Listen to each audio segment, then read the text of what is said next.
Head of U.S. Central Command General Kenneth Frank McKenzie admitted the U.S. military did not get everybody out that we wanted to get out when he announced the final U.S. troops had left Afghanistan on Monday. He also defended the decision to withdraw early by saying, "But I think, if we'd stayed another 10 days, we wouldn't have gotten everybody out that we wanted to get out, and there still would have been people who would have been disappointed with that. It's a tough situation." Since July, the U.S. has evacuated 122,000 people out of Kabul, including 5,400 Americans. The State Department said on Monday there were at least 250 U.S. citizens who wanted to get out who were still stranded.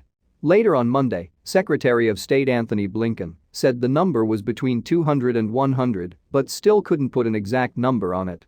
He also admitted that Afghan civ applicants who fought alongside U.S. troops were left behind, but again didn't give a number, and it could be in the thousands.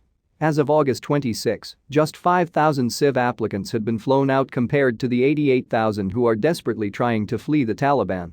In the last 18 days, 7,500 people have been flown out on flights each day, with evacuations halted for 2 of those days because of threats on the airport and the Kabul suicide attack. The highest number of evacuations was 19,000 in a day, but the numbers have dwindled in the final days of the U.S. military operation. The White House and the State Department have been vague on how many civ applicants or vulnerable Afghans are still trying to leave, but have promised to help, even though the military has gone. The departure of American troops means the conflict ends with the Taliban back in power and Afghans deeply uncertain of what the future holds. In a statement, Biden said the world would be watching how the Taliban behaved.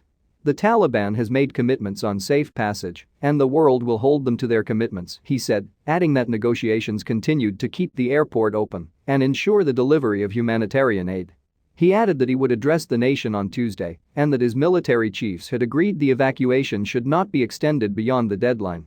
Their view was that ending our military mission was the best way to protect the lives of our troops and secure the prospects of civilian departures for those who want to leave Afghanistan in the weeks and months ahead, he said. Republicans were quick to accuse Biden of abandoning Americans in the city less than 2 weeks after he promised to get them all out. At the same time, the nature of the departure provoked a wave of anger from veterans of the war, many of whom were involved in frantic efforts to rescue Afghan comrades who were waiting for their special immigrant visas, CIV.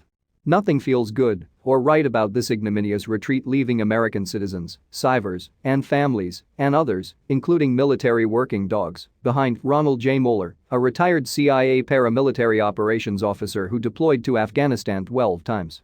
Zero integrity from anyone in D.C. or Tampa. Complete capitulation to a faulty narrative based on false assumptions and lots of wishful thinking.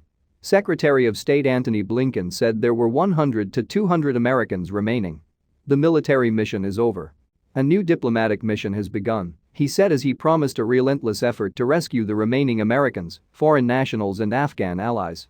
That effort would be led by diplomats from the shuttered American embassy who will now be based in Doha, Qatar. The dangers of the evacuation mission were apparent in a final week when the Islamic State claimed responsibility for the suicide attack on the airport on behalf of its Afghan affiliate ISIS-K, and terrorism experts said al-Qaeda retained a presence in the country. The Taliban quickly declared victory after the last U.S. plane departed.